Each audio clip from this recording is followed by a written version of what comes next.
जय हिंद। कल वाली वीडियो में हम लोग पढ़ा था सती प्रथा के बारे में, जिसमें स्त्रियां को ज़बरदस्ती उसके पति के साथ जिंदा जलाया जाता था। लेकिन इसमें जौहर प्रथा पढ़ेंगे।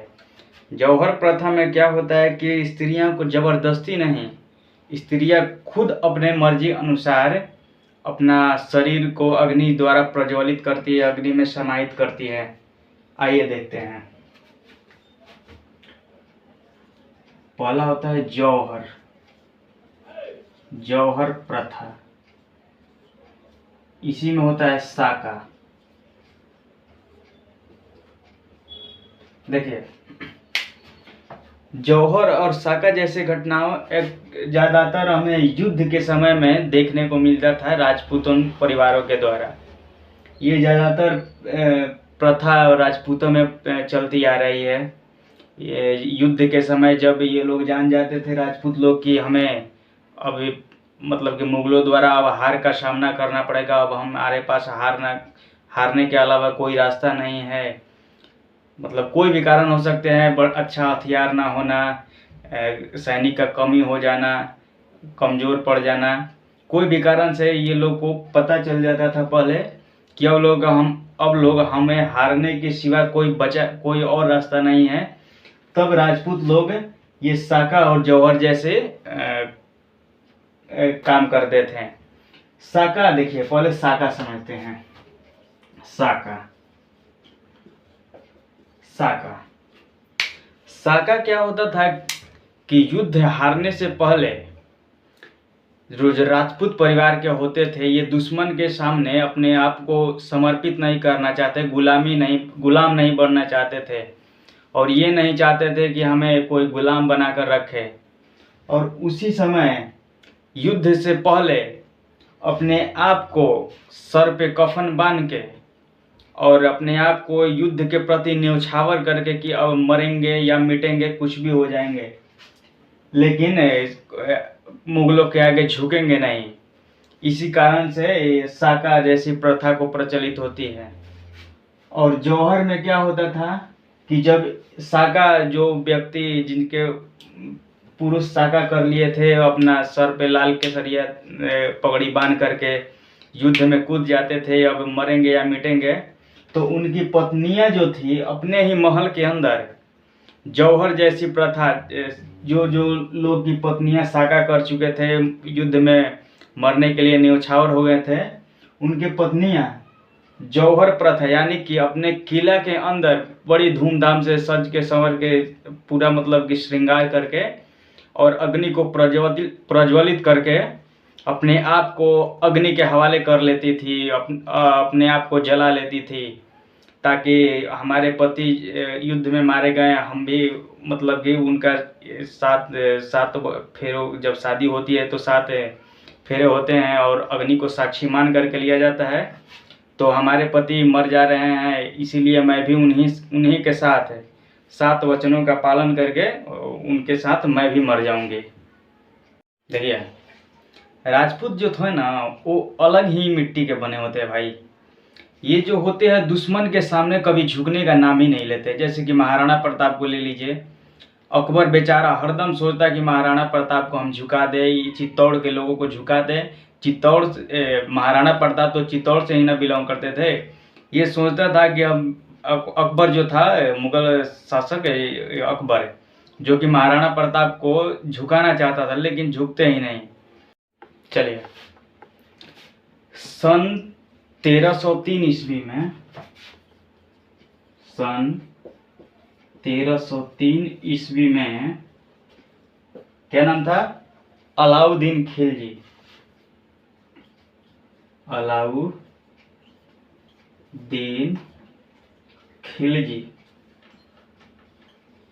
खिलजी जो कि मेवाड़ पर यानी चित्तौड़ पर आक्रमण कर दिया।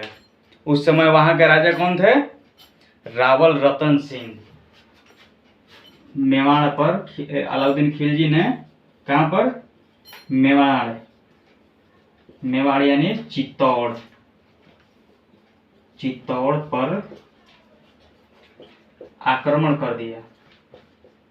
आक्रमण कर दिया। उस समय वहां का राजा कौन थे? रावल रतन सिंह। शासक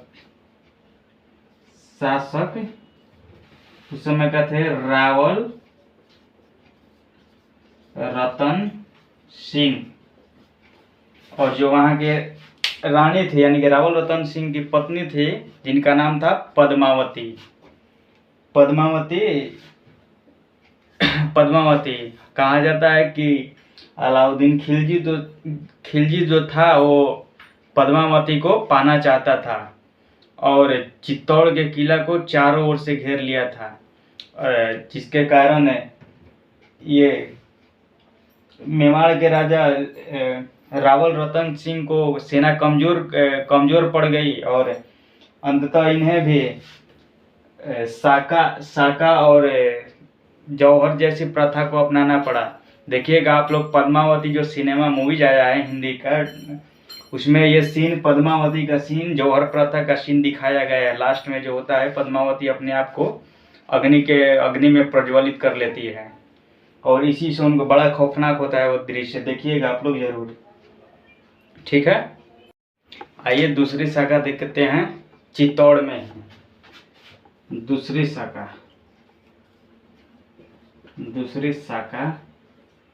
चित्तौड़ में।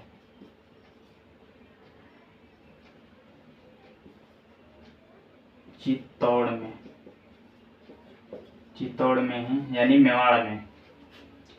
क्या हुआ था, यहाँ की महारानी जो थी ना, महारानी लिख दे रहे हैं, महारानी, जिनका नाम था कर्णावती। किला का जो चित्तौड़ किला का दूसरी बार बता रहे हैं, चित्तौड़ किला का जो पूरा भार था ना, टोटल जो प्रेशर था, भार था, ये महारानी कर्णावती के ऊपर ही था। जैसे कि कैसे बाहुबली में होती है राजमाता, जो कि पूरा माहिष्मती की साम्राज्य का भार उन्हीं के ऊपर होता था, इसी तरह थी कर्णावती। यहाँ जो ये कर्णावती थी ना, यहाँ जो गुजरात के एक शासक था बहादुर शाह, गुजरात का शासक जिसका नाम था क्या? बहादुर शाह। इन्होंने कर्णावती के किले पर आक्रमण कर दिया और इतना तेज आक्रमण किया ना कि मतलब कि पूरा समाप्त करने के फिराक में लग गया, पूरा इनका साम्राज्य खत्म करने का मुकाबला लग गया। और यहाँ के जो राजपूत सैनिक थे, क्या करते बेचारा, जितना थे उतना ही अपने सिर पे कफन बांध करके साका धारण कर लिया और कफन बांध लिए सिर पे। और ये बहादुर शाह के सैनिकों से जमकर महामुकाबला किया। इसके गुट पर, सर पर कफन बांध करके और उनके गुट के अंदर प्रवेश कर गए और जितना हो सका, जितना बन सका, उनके सेना को क्षतिग्रस्त कर दिए और राजपूत होने का प्रमाण दिया और अपने आप को इन्हीं के मतलब कि विध्वंस करने में अपना जीवन न्यौछावर कर दिया। और तीसरा शाखा देखने को मिला था 1567 ईस्वी में। चित्तौड़ के ही शासक थे, देखिए, तीसरा शाखा चित्तौड़ में ही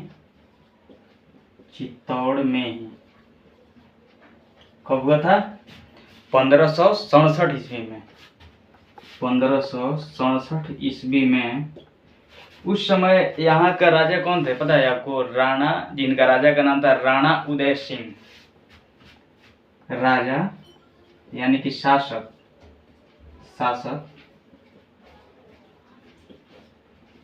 राणा उदय सिंह। इनको जब पता चल गया ना कि अब उस समय क्या अकबर इन पर आक्रमण करने आ रहा था, तभी इनको पता चल गया ना कि जो आक्रमण करने आ रहा है इसमें तो हम हार जाएंगे। तो इन्होंने अपना सारा राज्य कारभार 2 व्यक्ति के नामे कर दिया, जिनका नाम था जयमल और फतेह। जयमल और फतेह अपना सारा किला का कार्यभार इन्हीं दोनों के ऊपर करके और ये अपने सुरक्षित स्थान पर चले गए। तभी अकबर के जो सैनिक थे वो किला के चारों तरफ से घेर लिए और जयमल फतेह को भी चारों तरफ से बंदी बना लिए। लेकिन जयमल और फतेह ने पूरी बहादुरी के साथ इन लोगों से हारे नहीं, बल्कि उनके सेना में घुस करके सर पे कफन बांध करके साका धारण करके और अकबर की सेना से एकदम मतलब कि पूरा जी जान लगा दिए युद्ध लड़ने में। और ये जयमल और फतेह अकबर को बहुत ही परेशान कर दिए। सबसे ज़्यादा जो अकबर को परेशान किए थे ना, यही जो दोनों दिख रहे हैं ना, यही किए थे और पानी पानी कर दिए थे। लेकिन अंततः जयमल और फतेह को भी हारना पड़ा, क्योंकि अकबर की सेना बहुत बड़ी थी भाई, किसी से हारा ही नहीं था। केवल चित्तौड़ के लोगों से वो भी हारा नहीं था, उसे झुके नहीं थे केवल। और चित्तौड़ के जो यहाँ की स्त्रियाँ थी वो भी अपना राजमहल के अंदर ही, अपने किले के अंदर ही पूरा स्त्रियाँ जो जिनके पति वहाँ लड़ने गए थे, उनकी स्त्रियाँ जा करके किले के अंदर अग्नि को प्रज्वलित करके वहाँ अपना जौहर कर ली थी। पूरा एक ही साथ अग्नि को अपने आप को हवाले कर दी थी। और फिर जौहर जैसी प्रथा देखिए कहाँ कहाँ देखा गया था। पहला तो हो गया चित्तौड़ में, दूसरा हो गया जैसलमेर में,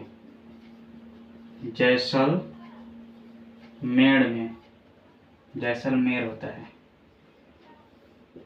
तीसरा देखा गया था गागरेन में,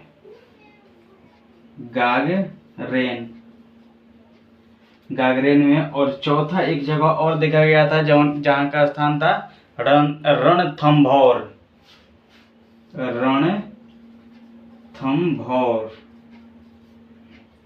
यहाँ मतलब कि यहाँ की स्त्रियाँ पुरुष जब मरने चले जाते थे अपने आप को साका करके, तो यहाँ की स्त्रियाँ अपना जौहर कर लेती थी और अपने पति के साथ ही प्राण त्याग देती थी। एक और देख लेते हैं, देखिए जैसलमेर में एक शासक था जो आक्रमण करने आया था, उसका नाम था फिरोज शाह तुगलक। फिरोज शाह तुगलक। ये जब ये आया था यहाँ पे, और यहाँ के राजा जो थे जैसलमेर के, इसे हरा करके मतलब कि इसके किले को पूरा चारों तरफ से घेर लिया था और हार का सामना करना पड़ा था। यहाँ की भी स्त्रियाँ अपना जो होता है अपने मतलब पति उनके मारे युद्ध में मारे गए, तो अपना महल के अंदर वो कर ली थी, जौहर जैसी प्रथा कर ली थी। सारी स्त्रियाँ एक साथ आकर के और अग्नि को स्थापित कर ली थी। और यहाँ देखिए जैसलमेर में ही एक और हुआ था जिसे अर्धशाका कहते थे। अर्धशाका। अब अर्धशाका क्यों कहा गया भाई? अर्धशाका कहा गया क्योंकि देखिए जो पुरुष थे ना, वो तो युद्ध में चले गए अपने आप को साका करके, लेकिन जो इनकी पत्नियां थी, जैसलमेर के एक जगह और हुआ था जहाँ की अर्धशाका हुआ था, इनकी पुरुष तो चले गए थे सर पे कफन बांध के, केसरी रंग का कपड़ा बांध करके और अपने आप को युद्ध में न्यौछावर करने के लिए, पर यहाँ की जो इनकी पत्नियां थी वो अपना जौहर नहीं कर पाई थी। उन लोगों को मतलब कि अपना जौहर अधूरा छोड़ दी थी, नहीं कर पाई थी, जिस कारण इसे अर्धशाका कहा गया। फिर गागरेन में हुआ, रणथंभौर में हुआ। आशा करता हूँ कि आप लोगों को ये वीडियो समझ में आया होगा, जौहर प्रथा और साका का। और इसी प्रकार से प्यार देते रहिए और फिर कभी मिलते हैं नेक्स्ट अगले दिन अगले टॉपिक के साथ। तब तक के लिए जय हिंद।